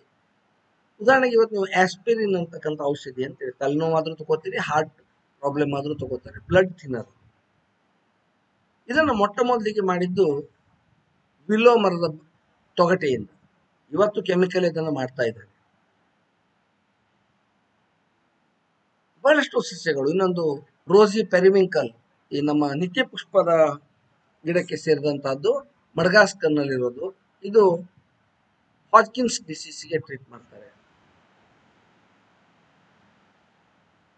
ಆಯುರ್ವೇದದಲ್ಲಿ ರಕ್ತ ಹೆಪ್ಪುಗಟ್ಟಿದಾಗ, ಗ್ಯಾಂಗ್ರೀನ್ ಆದಾಗ ಅಲ್ಲಿ ಏನು ಲೀಚ್ ಅಂತಂದ್ರೆ ನೀವೇನ್ ಹೇಳ್ತೀರಿ, ಈ ಮಳೆಗಾಲದಲ್ಲಿ ಬರ್ತದ ಅಂಬುಳ ಅಂತ ಹೇಳ್ತಾ ಇದ್ರಲ್ಲ, ಅಥವಾ ಗದ್ದೆಗಳಲ್ಲಿ ಕಾಣ್ತಾ ಇದೆ ದೊಡ್ಡ ದೊಡ್ಡದಾದಂತ ಲೀಚ್ಗಳಲ್ಲಿ, ಈ ಕಡೆಗೆ ಜವಳೆ ಅಂತ ಕರೀತಾರೆ. ಇವನ್ನ ಹಚ್ಚಿ ಅಲ್ಲಿ ಇದ್ದಂತ ರಕ್ತವನ್ನ ಹೀರಿ ತೆಗೆದು ಟ್ರೀಟ್ ಮಾಡೋದು ಮೊದಲಿಂದ ಬಂದಿದೆ. ಅದೇ ರೀತಿಯಾಗಿ ಈ ಒಂದು ಲೀಚ್ಗಳಿಂದ ದೊರಕತಕ್ಕಂಥ ಹಿರುಡಿನ್ ಅಂತಕ್ಕಂಥ ಒಂದು ಕೆಮಿಕಲ್ ಅನ್ನ ತೆಗೆದು, ಅದರ ಎಂಜಲ್ ಇರ್ತವೆ, ಅದು ರಕ್ತವನ್ನ ತೆಳ್ಳಗೆ ಮಾಡಿ ಕ್ಲಾಟ್ ಆಗಿ ಅದು ಗಟ್ಟಿ ಆಗ್ಲಿಕ್ಕೆ ಬಿಡೋದಿಲ್ಲ. ಅದರಲ್ಲಿ ಈಗ ಸರ್ಜರಿಯಲ್ಲಿ ಅದನ್ನು ಉಪಯೋಗಿಸ್ತಾರೆ. ಇನ್ನು ನಾವೇನು ಆಂಟಿಬಯೋಟಿಕ್ಸ್ ಅಂತ ಕರಿತೀವಿ, ಪೆನ್ಸಿಲಿನ್, ಟೆಟ್ರಾಮೈಸಿನ್, ಇವೆಲ್ಲ ಸೂಕ್ಷ್ಮಾಣು ಜೀವಿಗಳಿಂದ ಉತ್ಪನ್ನ ಆಗಿತ್ತು. ಹೀಗಾಗಿ ಮನುಷ್ಯ ಇವತ್ತು ಹಲವಾರು ರೋಗಗಳಿಂದ ತನ್ನನ್ನು ಕಾಪಾಡಿಕೊಂಡಿದ್ದಾನೆ ಅಂತಂದ್ರೆ ಅದಕ್ಕೆ ಈ ಪ್ರಾಣಿ ಮತ್ತು ಸಸ್ಯಜನ್ಯವಾದಂತ ಔಷಧಗಳೇ ಕಾರಣ ಅಂತ ಹೇಳಿ. ಮತ್ತು ಮುಖ್ಯವಾಗಿ ಹೇಳೋದು ಅಂತಂದ್ರೆ, ಈ ನಾವು ನೀರನ್ನ ಏನು ಕುಡಿತಾ ಇದ್ದೀವಿ, ಅದಕ್ಕೆ ಮುಖ್ಯ ಕಾರಣ ನಮ್ಮ ಜೀವ ಪರಿಸರ ವ್ಯವಸ್ಥೆ ಮತ್ತು ಬಯೋಡೈವರ್ಸಿಟಿ. ಯಾಕೆಂತಂದ್ರೆ ಇವತ್ತು ನಾವು ಕುಡಿಯುವ ನೀರು ಭೂಮಿಯ ಮೇಲ್ಮಟ್ಟದಲ್ಲಿ ಇರ್ತಕ್ಕಂಥ ನೀರು. ಈ ನೀರನ್ನ ಮಳೆಗಾಲದಲ್ಲಿ ಹಿಡಿದಿಟ್ಟು ಬೇಸಿಗೆಯಲ್ಲಿ ನಿರಂತರವಾಗಿ ನಮಗೆ ದೊರಕುವಾಗಿ ಮಾಡಿದ್ದು ನದಿ ಮೂಲಗಳು ಅಥವಾ ಜಲಮೂಲಗಳು. ಈ ಜಲಮೂಲಗಳಲ್ಲಿ ಯಾವತ್ತೂ ಜೀವ ವೈವಿಧ್ಯತೆ ಅತ್ಯಂತ ಹೆಚ್ಚಿರೋದ್ರಿಂದ ಅವು ಸಾಧ್ಯ ಆಗಿದೆ. ಇದರ ಜೊತೆಗೆ ಮಳೆ ಬರೋದಕ್ಕೆ ಕೂಡ ಸಸ್ಯಗಳು ತುಂಬಾ ಕಾರಣ. ಟ್ರಾನ್ಸ್ಪಿರೇಷನ್ ಅಂತಂದ್ರೆ ಬಾಷ್ಪೀಭವನ ಅಂತ ಹೇಳ್ಬೋದು ಕನ್ನಡದಲ್ಲಿ. ನಿಮ್ಗೆಲ್ಲ ಗೊತ್ತಿದೆ, ಪ್ರತಿಯೊಂದು ಮರ ಇದರ ಎಲೆಗಳ ಮುಖಾಂತರ, ಗಿಡಗಳ ಎಲೆಗಳ ಮುಖಾಂತರ ನೀರು ವಾತಾವರಣಕ್ಕೆ ಆವಿಯಾಗೋದ್ರಿಂದ ವಾತಾವರಣದಲ್ಲಿ ಆರ್ದ್ರತೆ ಇರುತ್ತದೆ. ಇದ್ರ ಜೊತೆಗೆ ಇದು ಮಳೆಗಾಲದಲ್ಲಿ ಮೋಡ ಉತ್ಪನ್ನ ಆಗ್ಲಿಕ್ಕೆ ಕೂಡ ಸಾಧ್ಯವಾಗ್ತದೆ. ಸೊ ಈ ಬಾಷ್ಪೀಭವನ ನಮ್ಮ ಸಿಹಿ ನೀರಿನ ಪುನರುತ್ಪತ್ತಿಯಲ್ಲಿ 62% ಪಾತ್ರವನ್ನ ವಹಿಸ್ತಾ ಇದ್ದಾವೆ. ಇವನ್ ಗ್ರೌಂಡ್ ವಾಟರ್, ಅಂತರ್ಜಲ, ಯಾಕಂದ್ರೆ ಈ ಬೇರುಗಳು ಆಳವಾಗಿ ಹೋಗೋದ್ರಿಂದ ಅವುಗಳ ಮುಖಾಂತರ ಬಿದ್ದ ಮಳೆ ನೀರು ಭೂಮಿಯಲ್ಲಿ ಇಂಗಿ ಅದು ಅಂತರ್ಜಲಕ್ಕೆ ಸೇರ್ಕೊಂಡಾಗ ಮಾತ್ರ ನಾವು ಬಾವಿನೋ ಬೋರ್ವೆಲ್ಲೋ ಹೊಡೆದಾಗ ಬರೋದು. ಜೊತೆಗೆ ಈ ನೀರನ್ನ ಕ್ಲೀನ್ ಮಾಡೋದು, ಪ್ಯೂರಿಫೈ ಮಾಡೋದು, ಇವೆಲ್ಲ ಸಸ್ಯಗಳು. ಉದಾಹರಣೆಗೆ ಜೌಗು ಪ್ರದೇಶದಲ್ಲಿ ಇರ್ತಕ್ಕಂಥ ಕೆಲವೊಂದು ಸಸ್ಯಗಳ ಬೇರುಗಳು ಆ ನೀರಿನಲ್ಲಿರ್ತಕ್ಕಂಥ ಹೆವಿ ಮೆಟಲ್ಸ್, ಭಾರವಾದ ಖನಿಜ ಇರ್ತವೆ, ಕ್ಯಾಡ್ಮಿಯಂ ಇರ್ಬೋದು, ನಿಕೆಲ್ ಇರ್ಬೋದು, ಇಂಥವುಗಳನ್ನೆಲ್ಲ ಹೀರ್ಕೊಂಡು ಅಥವಾ ಅದರಲ್ಲಿ ನ್ಯೂಟ್ರಿಯೆಂಟ್ಸ್ ಹೆಚ್ಚಿದ್ರೆ ಅದನ್ನು ಹೀರ್ಕೊಂಡ್ಬಿಡ್ತವೆ. ಹೀಗಾಗಿ ನೀರು ಶುದ್ಧವಾಗ್ತವೆ.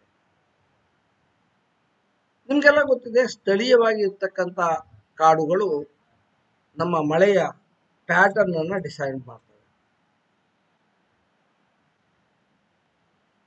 ಆಕ್ಸಿಜನ್, ಬಹುಶಃ ನಾವೆಲ್ಲ ಬದುಕಿದ್ದು ಆಕ್ಸಿಜನ್ ಇದ್ದದ್ರಿಂದ, ಆಮ್ಲಜನಕ ಇದ್ದದ್ರಿಂದ. ಆಮ್ಲಜನಕ ಈ ಭೂಮಿ ಮೇಲೆ ಉತ್ಪನ್ನ ಆಗಿದ್ದೇ ಯಾವತ್ತು ಸಸ್ಯಗಳು ಫೋಟೋಸಿಂಥಸಿಸ್ ಅಂದ್ರೆ ದ್ಯುತಿ ಸಂಶ್ಲೇಷಣ ಕ್ರಿಯೆಯನ್ನ ಪ್ರಾರಂಭ ಮಾಡಿದ್ವೋ, ಅದು ಏನ್ ಮಾಡ್ತದೆ ಅಂದ್ರೆ ಇಂಗಾಲದ ಡೈಆಕ್ಸೈಡ್ ಅನ್ನ ಹೀರ್ಕೊಂಡು ನಂತರ ಸೂರ್ಯನ ಬೆಳಕು, ನೀರು ಇವುಗಳನ್ನು ಉಪಯೋಗಿಸಿ ಶಕ್ತಿಯನ್ನ ಉತ್ಪಾದನೆ ಮಾಡ್ತವೆ. ಜೊತೆಗೆ ಆಮ್ಲಜನಕವನ್ನು ವಾತಾವರಣಕ್ಕೆ ಬಿಡ್ತವೆ. ಆಮ್ಲಜನಕ ಇವತ್ತು ವಾತಾವರಣದಲ್ಲಿ 0.03%, 21% ಇದ್ದು ನಮ್ಮೆಲ್ಲ ಜೀವಿಸಲಿಕ್ಕೆ ಅವಕಾಶ ಮಾಡಿಕೊಟ್ಟಿದೆ ಅಂದ್ರೆ ಅದಕ್ಕೆ ಮುಖ್ಯ ಕಾರಣ ಫೋಟೋಸಿಂಥಸಿಸ್. ಅದ್ರ ಜೊತೆಗೆ ವಾತಾವರಣದಲ್ಲಿ ಇಂಗಾಲದ ಡೈಆಕ್ಸೈಡ್ ಪ್ರಮಾಣ ಹೆಚ್ಚಾಗಿದ್ದ ಹಾಗೂ ನೋಡ್ತವೆ. ಯಾಕಂದ್ರೆ ಸಸ್ಯಗಳು ಇಂಗಾಲದ ಡೈಆಕ್ಸೈಡ್ ಅನ್ನು ತೋರಿಸ್ಕೊಳ್ತವೆ. ದ್ಯುತಿ ಸಂಶ್ಲೇಷಣೆ, ಇವು ಇಂಗಾಲವನ್ನು ಹೀರ್ಕೊಂಡು ಆಮ್ಲಜನಕವನ್ನು ಹೊರಗಡೆ ಬಿಡ್ತಾ ಇವೆ.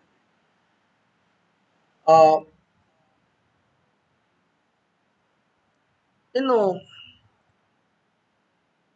ಸಸ್ಯಗಳು ಮತ್ತು ಇತರ ಮರಗಳು ಮತ್ತು ಇತರ ಸಸ್ಯಗಳು ಓಜಾನ್ ಅನ್ನ ಹೀರ್ಕೊಳ್ತವೆ. ಗ್ರೌಂಡ್ ಲೆವೆಲ್ ಓಜಾನ್ ಪದರ ಯಾವತ್ತು ವಾತಾವರಣದ ಮೇಲಿರಬೇಕು. ಅದು ಇಲ್ಲಿ ಭೂಮಿಯ ವಾಯುಗೋಳದಲ್ಲಿದ್ದರೆ ಅಥವಾ ಭೂಮಿಯ ನಮ್ಮ ಜೊತೆನೆ ಇದ್ಬಿಟ್ರೆ ಅದು ವಿಷಕಾರಿ ಆಗ್ತವೆ.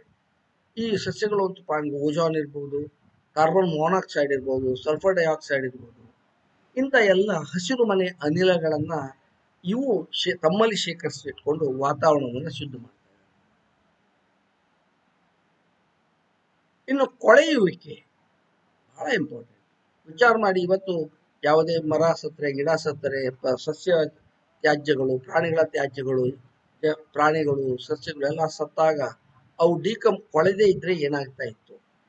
ಬಹುಶಃ ಈ ಭೂಮಿ ಮೇಲೆ ಓಡಾಡ್ಲಿಕ್ಕೂ ಜಾಗ ಇರ್ತಿರ್ಲಿಲ್ಲ. ಎಲ್ಲ ಆದ್ರೂ ನಾವು ಈ ಒಂದು ಸತ್ತ ಹೆಣಗಳನ್ನು ತುಳಿದುಕೊಂಡೇ ಓಡಾಡೋ ಪರಿಸ್ಥಿತಿ ಇತ್ತೇನೋ ಮನುಷ್ಯರು.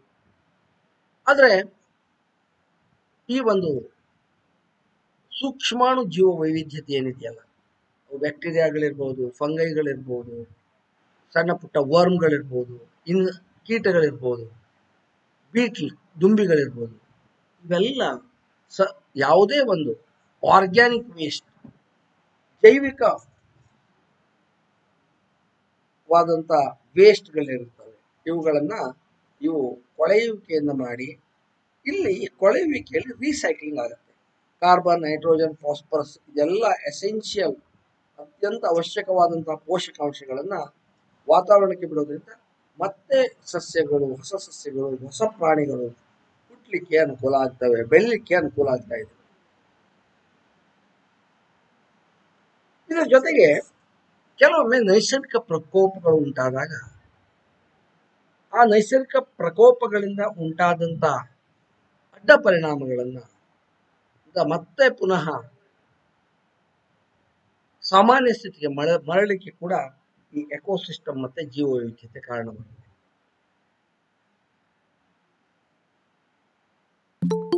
ಇಲ್ಲದೆ ಹೋದ್ರೆ ಇವುಗಳ ಪರಿಣಾಮ ನಿರಂತರವಾಗಿರುತ್ತೆ. ಉದಾಹರಣೆಗೆ ಸಸ್ಯಗಳು ಬೇರುಗಳನ್ನ ಹರಡಿ ಮಣ್ಣಿನ ಸವೆತವನ್ನು ತಪ್ಪಿಸ್ತಾ ಇದ್ದಾವೆ. ಬ್ಯಾಕ್ಟೀರಿಯಾಗಳು, ಕೀಟಗಳು, ಕೆಲವು ಸಸ್ಯಗಳು ಇವೇನ್ ಮಾಡ್ತವೆ ಅಂದ್ರೆ ಇವು ಭೂಮಿಗೆ ಮತ್ತು ನೀರಿಗೆ ಪೋಷಕಾಂಶಗಳ ಬಿಡುಗಡೆಯನ್ನ ಮಾಡ್ತಾ ಇದ್ದಾವೆ.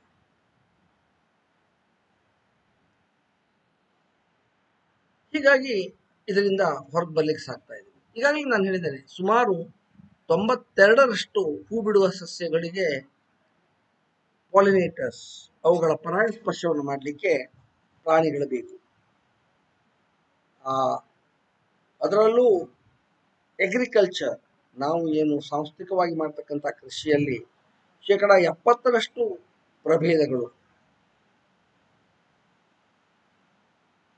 ನಮ್ಮ ಆಹಾರದ ಉತ್ಪಾದನೆಯನ್ನು ಹೆಚ್ಚಲಿಕ್ಕೋ ಅಥವಾ ಕೃಷಿಯ ಉತ್ಪನ್ನವನ್ನು ಹೆಚ್ಚಿಸಬೇಕು. ಯಾಕಂದ್ರೆ 1,00,000ಕ್ಕೂ ಹೆಚ್ಚಿನ ಪ್ರಾಣಿ ಪ್ರಭೇದಗಳು ಈ ಒಂದು ಪರಾಗಸ್ಪರ್ಶವನ್ನ ಮಾಡುವುದರಲ್ಲಿ ಭಾಗವಹಿಸ್ತಾ ಇದ್ದಾವೆ. ಯಾವುದೇ ಒಂದು ಇಂಥ ಒಂದು ಪ್ರಾಣಿ ಪರಾಗಸ್ಪರ್ಶದಲ್ಲಿ ಮಾಡಲಿಕ್ಕೆ ಸಾಧ್ಯವಾಗ್ತವೋ ಅವು ಎಲ್ಲ ಕಡೆ ಇರೋದಿಲ್ಲ, ಇದ್ರೂ ಕೂಡ ಕಡಿಮೆ ಪ್ರಮಾಣದಲ್ಲಿರ್ತವೆ. ಆದರೆ ಎಲ್ಲಿ ಅತ್ಯಂತ ಅದ್ಭುತವಾದಂಥ ಶ್ರೇಷ್ಠವಾದಂಥ ಜೀವ ಪರಿಸರ ವ್ಯವಸ್ಥೆ ಇರ್ತಾವೋ ಅಲ್ಲಿ ಇವು ಸುಲಭವಾಗಿ ತಮ್ಮ ಜೀವನ ಚಕ್ರವನ್ನು ನಡೆಸಿಕೊಂಡು ಹೆಚ್ಚು ಪ್ರಮಾಣದಲ್ಲಿ ಇರ್ತವೆ.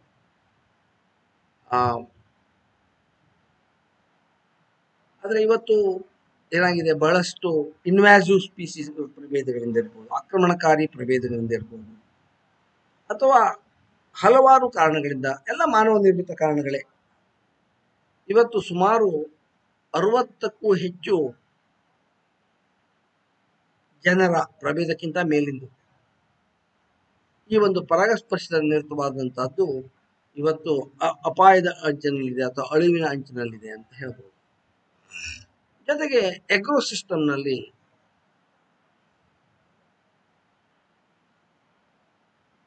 ಹಲವಾರು ಕೀಟಗಳನ್ನ, ದ್ರವಂಶಗಳನ್ನ, ಬೆಳೆಯನ್ನು ಹಾಳು ಮಾಡೋದನ್ನು ಕೂಡ ಈ ಒಂದು ಬಯೋಡೈವರ್ಸಿಟಿ ಕಂಟ್ರೋಲ್ ಮಾಡ್ತಾ ಇದ್ದಾವೆ. ಪ್ರತಿ ವರ್ಷ ಪೆಸ್ಟ್ ಕಂಟ್ರೋಲ್ ಸರ್ವಿಸ್ ಅಲ್ವಾ, ಪೆಸ್ಟ್ ಕಂಟ್ರೋಲ್ ಮಾಡಲೇಬೇಕು. ನೀವು ಔಷಧಿಗಳನ್ನ ಹೊಡೆದು ಅಲ್ಲಿ ಬರ್ತಕ್ಕಂಥ ಕೀಟನಾಶಕಗಳನ್ನ ಹೊಡೆದು ಕೀಟಗಳನ್ನ ಇದನ್ನು ಮಾಡಬೇಕು.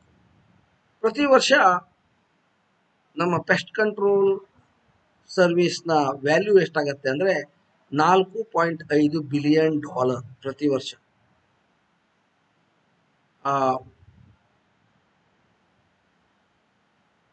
ಸುಮಾರು 200 ದೇಶಗಳಿಂದ ನಮಗೆ ದೊರಕತಕ್ಕಂಥ ಒಂದು ದತ್ತಾಂಶಗಳ ಮೇಲೆ ಡಾಟಾ 70% ಆಹಾರದ ಪ್ರಭೇದಗಳು ಜಗತ್ತಿನ ಆಹಾರವನ್ನ ದೊರಕಿಸಿಕೊಡುವುದರಲ್ಲಿ ಪ್ರಮುಖ ಪಾತ್ರವನ್ನು ವಹಿಸ್ತಾ ಇದ್ದಾವೆ. ಮತ್ತು ಇವುಗಳೆಲ್ಲವನ್ನ ಪರಾಗಸ್ಪರ್ಶ ಮಾಡೋದು ಕೀಟಗಳು. So these pollinators have to conserve the wild relatives of crops, genetic material ಅಥವಾ ನಮ್ಮ ಒಂದು ತಳಿ ಜೆನೆಟಿಕ್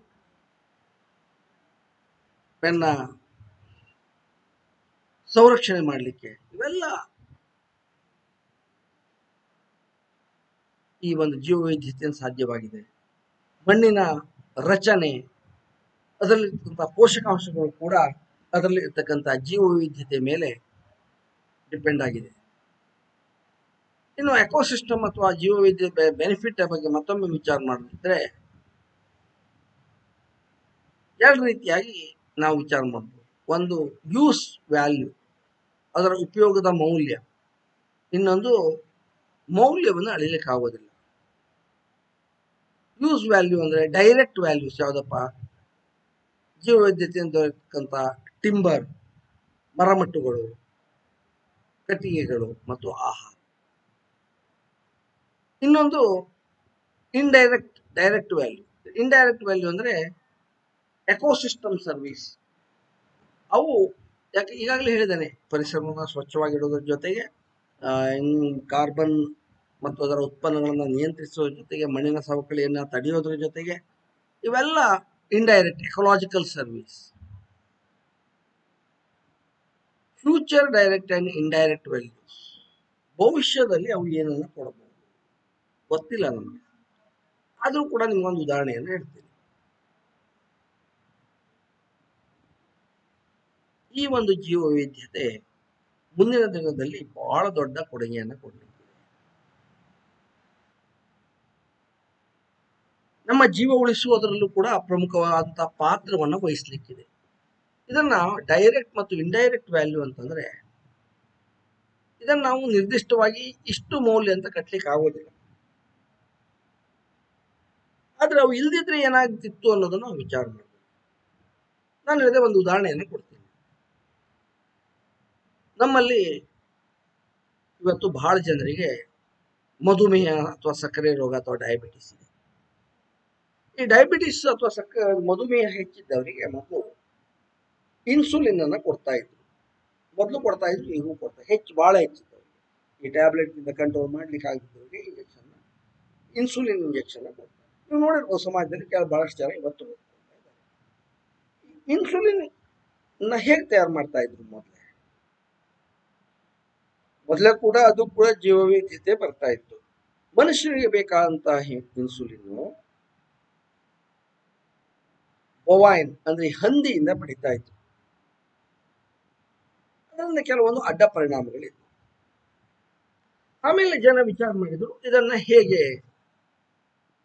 ಇದನ್ನ ನಿಲ್ಲಿಸಬಹುದು. ಮನುಷ್ಯನ ಇನ್ಸುಲಿನ್ ತಯಾರು ಮಾಡ್ಲಿಕ್ಕಾದ್ರೆ ಅದಕ್ಕೆ ಇವತ್ತಿನ ಒಂದು ಜೈವಿಕ ತಂತ್ರಜ್ಞಾನ ಅಥವಾ ಬಯೋಟೆಕ್ನಾಲಜಿಯಲ್ಲಿ ಬೇರೆ ಒಂದು ಬ್ಯಾಕ್ಟೀರಿಯಾದ ಜೀನ್ ಅನ್ನ ಇಂಟ್ರೊಡ್ಯೂಸ್ ಮಾಡಿ ಅದರಿಂದಾಗಿ ಇವತ್ತು ಮಾನವನ ಇನ್ಸುಲಿನ್ ಅನ್ನೇ ಬ್ಯಾಕ್ಟೀರಿಯಾ ಬೆಳೆಸ್ಕೊಡ್ತಾ ಇದೆ.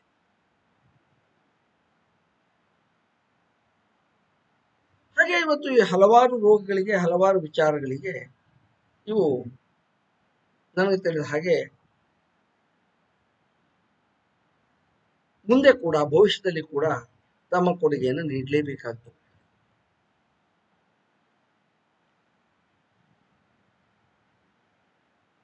5 F's ಅಂತ ಹೇಳ್ತಾರೆ. ಇವು ಮುಖ್ಯವಾಗಿ 5 Fಗಳು ಜೀವ ವೈವಿಧ್ಯತೆ ಮತ್ತು ಜೀವ ಪರಿಸರ ವ್ಯವಸ್ಥೆಯ ಮುಖ್ಯವಾದಂತ ಒಂದು ನಮಗೆ ದೊರಕತಕ್ಕಂಥ ಉಪಯೋಗ. ಫುಡ್ಡು, ಫೀಡು ಯಾರಿಗೆ? ನಮ್ಮ ಸಾಕು ಪ್ರಾಣಿಗಳಿಗೆ. ಫೈಬರ್, ಬಟ್ಟೆ ಇತ್ಯಾದಿಗಳಿಗೆ. ಫ್ಯೂಯಲ್, ಇವತ್ತೇನು ನಾವು ಉಪಯೋಗಿಸ್ತಾ ಇದ್ದೇವಲ್ಲ, ಪೆಟ್ರೋಲ್, ಡೀಸೆಲ್, ಇದೆಲ್ಲ ಫಾಸಿಲ್ ಫ್ಯೂಯಲ್ಸ್. ಒಂದು ಕಾಲದಲ್ಲಿ ಇವು ಸಸ್ಯಗಳಿಂದ ಜನರೇಟ್ ಆಗಿದ್ದು. ಫಾರ್ಮಾಸ್ಯೂಟಿಕಲ್ಸ್, ಔಷಧಗಳು. ಇದಕ್ಕೆ ಹೊರತಾಗಿ ಕೂಡ ಬಹಳಷ್ಟು ಕೊಡುಗೆಯನ್ನ ಈ ಒಂದು ಜೀವ ಪರಿಸರ ವ್ಯವಸ್ಥೆ ನೀಡಿದೆ. ಫುಡ್ ಅಂತಂದ್ರೆ ಇಲ್ಲಿ ನಾವು 3 ಇದು ಮಾಡ್ಬೋದು. ಒಂದನೇದಾಗಿ ಅನಿಮಲ್ಸ್, ಮಾಂಸ ಸಿಗ್ತವೆ, ಡೈರಿ ಉತ್ಪನ್ನಗಳು ಸಿಗ್ತವೆ, ಬ್ಲಡ್, ಹನಿ, ಎಗ್, ಇದೆಲ್ಲ ಸಸ್ಯಗಳಿಂದ ನಾವು ಉಪಯೋಗಿಸ್ತಕ್ಕಂಥ ಸೀಡ್ಗಳು, ಹಣ್ಣುಗಳು, ಫ್ಲವರ್ಸ್ಗಳು, ಎಲೆಗಳು. ಇದ್ರ ಜೊತೆಗೆ ಆಹಾರಕ್ಕಾಗಿ ನಾವು ಹಲವಾರು ಉಳಿದ ಪದಾರ್ಥಗಳನ್ನು, multicellular fungi, unicellular fungi, bacteria, ಸಮುದ್ರದ ಪಾಚಿ ಇತ್ಯಾದಿಗಳನ್ನೆಲ್ಲ ನಾವು ಆಹಾರದಲ್ಲಿ ಉಪಯೋಗಿಸ್ತಾ ಇದ್ದೀವಿ. ಜೊತೆಗೆ ನಮ್ಮ ಫೀಡ್ ಅಂಡ್ ಫಾಡರ್, ಇವುಗಳಿಗೆ ಬೇಕಾಗ್ತಕ್ಕಂಥ ನಮ್ಮ ಸಾಕು ಪ್ರಾಣಿಗಳಿಗೆ ಬೇಕಾದಂಥ ಫೀಡ್ಗಳನ್ನು, ಫಾಡರ್, ಹುಲ್ಲನ್ನು ಇವೇ ಕೊಡ್ತಾ ಇದೆ.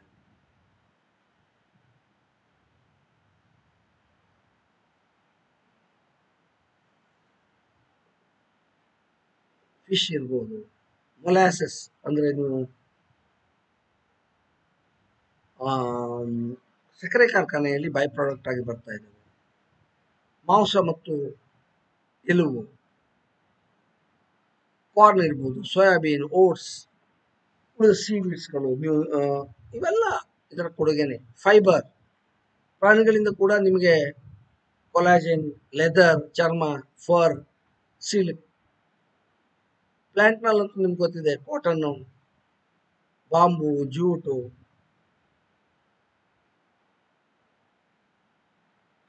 ಕೇಳ್ತಾ ಇದೆಯಾ? ಹಲೋ, ಅಲ್ಲ, ಏನಾದ್ರೂ ಪ್ರಾಬ್ಲಮ್ ಇದೆಯಾ ಹೇಳಿ? ಹಲೋ, ಕೇಳ್ತಾ ಇದೆಯಾ ಅಥವಾ ಇಲ್ವೋ? ಹಲೋ, ಕೇಳ್ತಾ ಇದೆಯಾ?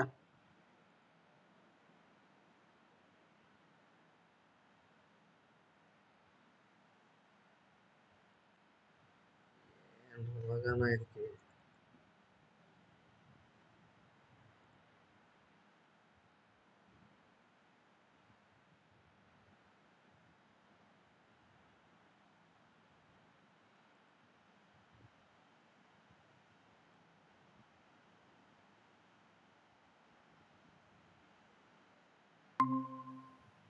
ಹಲೋ, ಎಷ್ಟೊತ್ತಾಗಿತ್ತು ಈಗ ಹೋಗಿ? ಕೇಳ್ತಾನೆ ಇರ್ಲಾಗಿತ್ತು ನನಗೆ. ಕೇಳ್ತಾ ಇತ್ತ ನಿಮ್ಗೆ? ಹಲೋ ಹೇಳಿ ಈಗಾದ್ರು. ಯಾಕಂದ್ರೆ ಮಧ್ಯದಲ್ಲಿ ನಿಮ್ದು ಯಾವುದು ಸೌಂಡ್ ಕೇಳಿಲ್ಲ ಅಂತ ಅಷ್ಟಕ್ಕೆ ಕೇಳಿದೆ. ಬೇಗ ಸ್ಫೂರ್ತಿ ಹೇಳಿ. ಹಲೋ, ಕೇಳ್ತಾ ಇದೆಯಾ ನಿಮ್ಗೆ?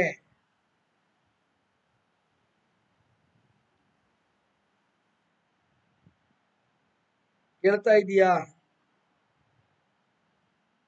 ಹಲೋ,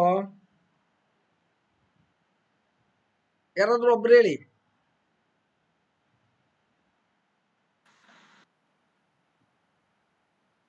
ಕೇಳ್ತಾ ಇದೀಯಾ? ಹಲೋ,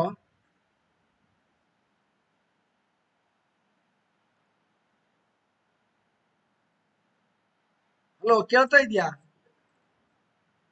ಹಲೋ, ಮಹಿಮಾ, ಸ್ಫೂರ್ತಿ. ಹಾ ಸರ್, ಕೇಳ್ತಿದೆ ಸರ್. ಮಧ್ಯದಲ್ಲಿ ಕಟ್ ಆಗಿತ್ತಾ? ಹೌದು, ಮೊದಲು ಕಟ್ ಆಗಿತ್ತು ಸರ್. ಅದೇ ಅದಕ್ಕಾಗೇನೆ ನಾನು ಮತ್ತೆ ಕೇಳಿದ್ದು ನಿಮ್ಗೆ. ಮಧ್ಯದಲ್ಲಿ ನನಗೆ ಏನು ಇದು ಬಂದಿಲ್ಲ, ಅದ್ರ ಸಲುವಾಗಿ ಕೇಳಿದೆ. ಓಕೆ, ಈ ಸ್ಲೈಡ್ ಕಾಣ್ತಾ ಇತ್ತಾ? ಹಲೋ, ಹಲೋ ಹೇಳಿ. ಈ ಸ್ಲೈಡ್ ನೋಡಿದ್ದೀರಾ? ಹೌದು, ಕಾಣ್ತಾ ಇದೆ ಸರ್. ಅಲ್ಲ, ಮೊದಲೇ ನೋಡಿದ್ದೀರಾ ಅಥವಾ ಈಗ ಈಗ ಕಾಣ್ತಾ? ಇದೆಲ್ಲ ಕಾಣಿಸಿದ್ಯಾ ನಿಮ್ಗೆ? ಈಗ ಕಾಣ್ತು ಸರ್. ಮೊದ್ಲು ಕಾಣಲಿಲ್ಲ? ಇಲ್ಲ. ಎಲ್ಲಿಂದ ಕಾಣಲಿಲ್ಲ ಅಂತ ಬೇಕಲ್ಲ. ಇದೆಲ್ಲ ಹೇಳಿದ್ನ ನೋಡಿದ್ರಾ? ಹಲೋ ಹೇಳಿ ಸರ್. ಇದಾಗಿ ಸರ್, ಸ್ಲೈಡ್ ಕಾಣ್ತಿಲ್ಲ ಇತ್ತು, ನೀವು ಹೇಳೋದಷ್ಟೇ ಕೇಳ್ತಿತ್ತು. ಇದು ಕಾಣ್ತಾ ಇತ್ತಾ? ಇದು ಕೇಳ್ತಾ ಇತ್ತಾ ನಾವ್ ಹೇಳಿದ್ದೆಲ್ಲ? ಹಾ ಸರ್, ನೀವು ಹೇಳಿದ್ದೆಲ್ಲ ಕೇಳ್ತಿತ್ತು ಸರ್. Okay okay.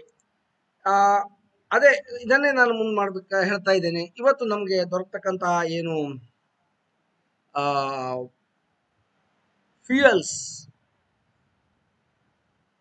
ಏನಪ್ಪಾ ಫ್ಯೂಯಲ್ ಅಂತಂದ್ರೆ ಏನಂತೀರಿ? ಫ್ಯೂಯಲ್ಗೆ ಕನ್ನಡದಲ್ಲಿ ಉರುವಲು.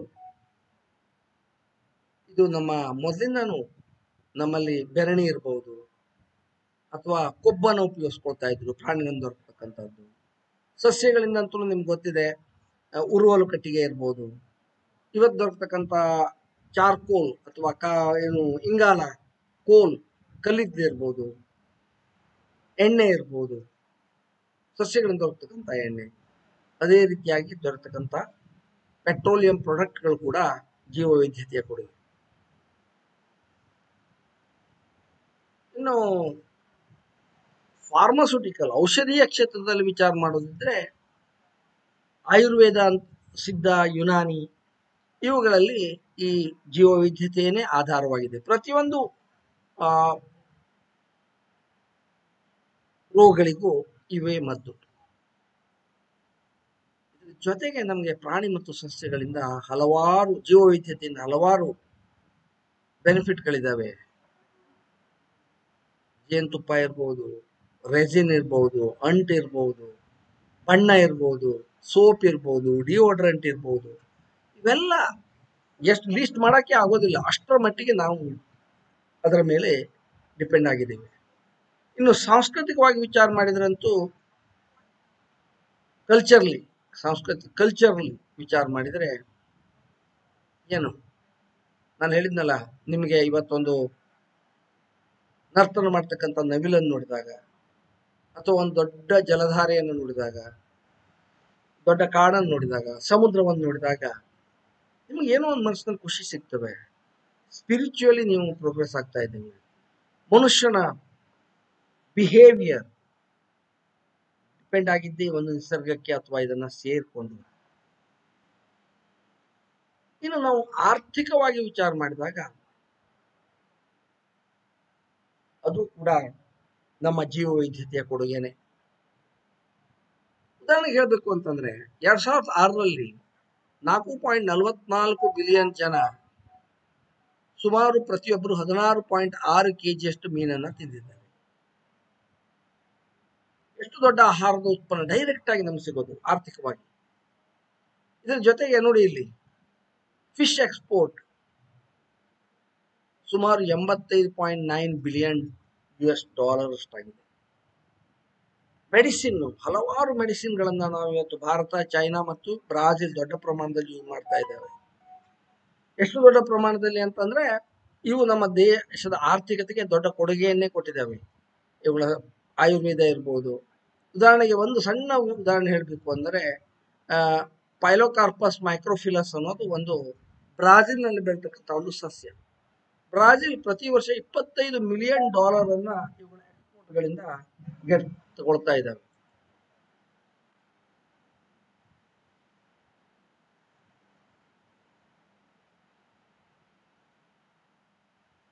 ಏನು ನಾವು ಔಷಧ ಉಪಯೋಗಿಸ್ತೇವಲ್ಲ, ಅದರಲ್ಲಿ ನೀವು 150 ಪ್ರಮುಖವಾದಂತ ಔಷಧಗಳನ್ನ ನೋಡಿದ್ರೆ ಅದರಲ್ಲಿ 118 ನೈಸರ್ಗಿಕ ಮೂಲಗಳಿಂದ ಬರ್ತವೆ, ಪ್ರಾಣಿ ಅಥವಾ ಸಸ್ಯಗಳಿಂದ. ಸುಮಾರು ಹೇಳಬೇಕು ಅಂದ್ರೆ ಸಸ್ಯಗಳಿಂದ 74%, ಫಂಗೈನಿಂದ 18%, ಬ್ಯಾಕ್ಟೀರಿಯಾಗಳಿಂದ 5%, ಉಳಿದ ಒಂದು ಕಷಾಯದಿಂದ 3%. ಇವುಗಳ ಕಮರ್ಷಿಯಲ್ ವ್ಯಾಲ್ಯೂವನ್ನೇ ವಿಚಾರ ಮಾಡಿದಾಗ ಅದು ವಾರ್ಷಿಕವಾಗಿ $40 ಬಿಲಿಯನ್ ಗಳಿಗಿಂತ ಹೆಚ್ಚಾಗ್ತಾ ಇದ್ದಾವೆ. ಇನ್ನು ಸೌತ್ ಏಷ್ಯಾ ದೇಶಗಳಲ್ಲಿ 80ಕ್ಕಿಂತ ಹೆಚ್ಚಿನ ಜನ ನಾವು ನಮ್ಮ ಟ್ರೆಡಿಷನಲ್ ಮೆಡಿಸಿನ್, ಲೋಕಲ್ ಮೆಡಿಸಿನ್, ನಮ್ಮ ಅಜ್ಜಿ ತಾಯಿಯಿಂದ ಮಾಡ್ತಕ್ಕಂಥ ಔಷಧಗಳು, ಸಣ್ಣ ಪುಟ್ಟ ಕಾಯಿಲೆಗಳಿಗೆ ಅಥವಾ ನಾಟಿ ವೈದ್ಯರು ಕೊಡ್ತಕ್ಕಂಥ ಔಷಧಿಗಳು, ಇವುಗಳ ಬೆಲೆಯನ್ನು ಕಟ್ಟಲಿಕ್ಕೆ ಆಗೋದಿಲ್ಲ ನಮಗೆ.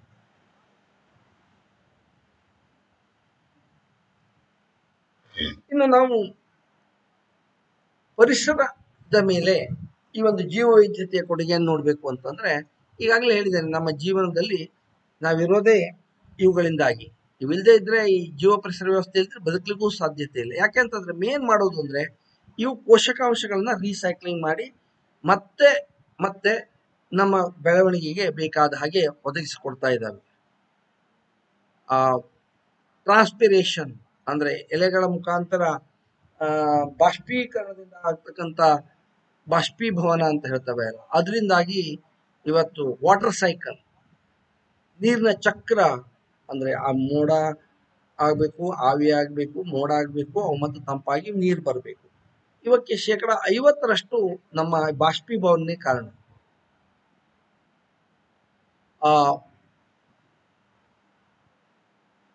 ಫ್ಲಡ್ ಮತ್ತು ಡ್ರಾಟ್ಗಳ ಫ್ಲಡ್, ಮಹಾಪೂರ ಮತ್ತು ಬರಗಾಲದ ಕಂಟ್ರೋಲ್ ಕೂಡ ಈ ಒಂದು ಜೀವ ವೈವಿಧ್ಯತೆ ಮತ್ತು ಜೀವ ಪರಿಸರ ವ್ಯವಸ್ಥೆ ಅತ್ಯಂತ ಪ್ರಮುಖವಾದಂತಹ ಪಾತ್ರ ವಹಿಸ್ತಾ ಇದೆ. ಯಾಕೆಂತಂದ್ರೆ ಬಿದ್ದಂತ ಮಳೆ ನೀರೆಲ್ಲ ಹರಿದೋದ್ರೆ ಮಹಾಪೂರ ಬರ್ತವೆ. ಆದ್ರೆ ಎಲ್ಲಿ ನಿಮಗೆ ಜೀವ ವೈವಿಧ್ಯತೆ ಹೆಚ್ಚಿದೆಯೋ ಅಲ್ಲಿ ಮಣ್ಣು ಒಂದು ರೀತಿ ಸ್ಪಾಂಜನಾಗಿರೋದ್ರಿಂದ ಅವು ಇವುಗಳನ್ನ ಹೀರಿಕೊಂಡು ಬೇಸಿಗೆಯಲ್ಲಿ ಬಿಟ್ಕೊಡ್ತವೆ. ಇವೆಲ್ಲ ನಮ್ಮ ನದಿ ಮೂಲಗಳ ನೀರು ಹುಟ್ಟಲಿಕ್ಕೆ ಇದೇ ಕಾರಣ. ಇನ್ನು ನೋಡಿ, ಮುಖ್ಯವಾಗಿ ಬೇಕಾದ ನಮಗೆ ಮಣ್ಣು, ಮಣ್ಣಿನ ಸವಕಳಿ, ಭೂ ಸವಕಳಿ ಅಥವಾ ಮಣ್ಣಿನ ರಾಸಾಯನಿಕ ಬದಲಾವಣೆ ದೊಡ್ಡ ಪ್ರಾಬ್ಲಮ್ ಆಗಿ ಕೂತ್ಕೊಂಡಿದ್ದೀವಿ. ಆದರೆ ಈ ಒಂದು ನಮ್ಮ ಜೀವ ವೈವಿಧ್ಯತೆ ಮಣ್ಣಿನ ಸವಕಳಿ ಆಗದೆ ಇದ್ದಾಗ ಜೊತೆಗೆ ಇಲ್ಲಿ ಪೋಷಕಾಂಶಗಳು ಮರುಪೂರ್ಣ ಅಂತ ನೋಡ್ಕೊಳ್ತವೆ. ಕಾರ್ಬನ್, ನೈಟ್ರೋಜನ್ ಮತ್ತು ಸಲ್ಫರ್ಗಳು ಕೂಡ ರೀಸೈಕಲ್ ಆಗುವ ಹಾಗೆ ನೋಡ್ಕೊಳ್ಳೋದು.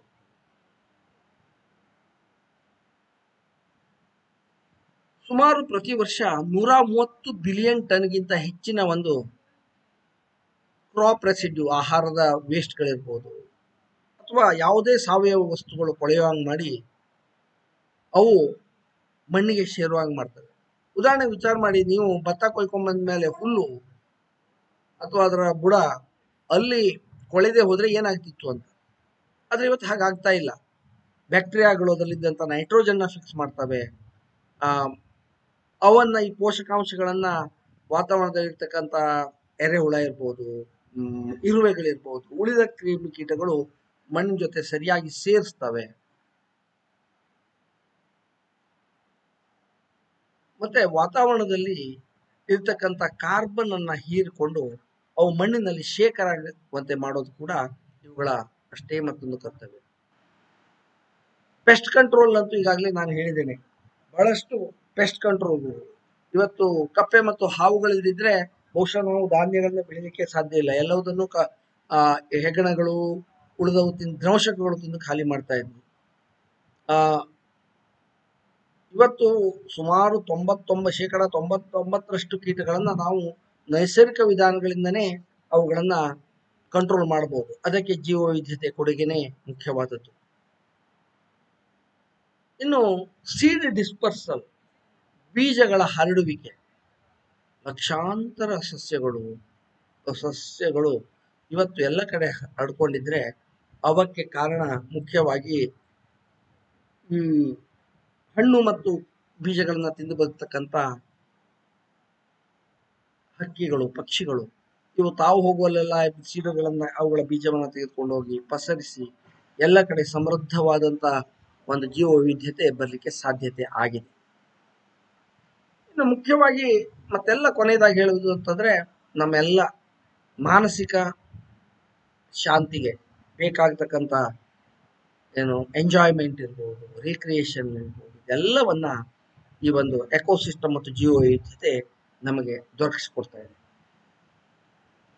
ಇದು ಪ್ರಮುಖವಾಗಿ ಜೀವ ವೈವಿಧ್ಯತೆ ನಮಗೆ ದೊರಕಿಸಿಕೊಡ್ತಕ್ಕಂಥ ಪ್ರಯೋಜನಗಳು ಅಂತ ಹೇಳ್ಬೋದು. ಅರ್ಥ ಆಯ್ತಾ? ಗೊತ್ತಾಗ್ತಾ ಇದೆಯಾ? ಹಲೋ, ಗೊತ್ತಾಗ್ತದೆ. ಇಲ್ಲಿಗೆ ಇವತ್ತಿನ ಕ್ಲಾಸ್ ಅನ್ನ ಇದು ಮಾಡೋಣ. ಇನ್ನು ಒಂದು ಕ್ಲಾಸ್ ಬೇಕು ನನಗಷ್ಟೇನೆ. ಓಕೆನಾ? ಮುಂದಿನ ಕ್ಲಾಸ್ದಲ್ಲಿ ನಿಮ್ಮ ಸಿಲೆಬಸ್ ಅನ್ನ ಮುಗಿಸ್ಕೊಳ್ಳೋಣ. Okay, thank you for. ಏನಾದರೂ ಡೌಟ್ಸ್ ಇದ್ರೆ, ಕ್ವಶನ್ ಇದ್ರೆ ಕೇಳಿ. ಓಕೆ.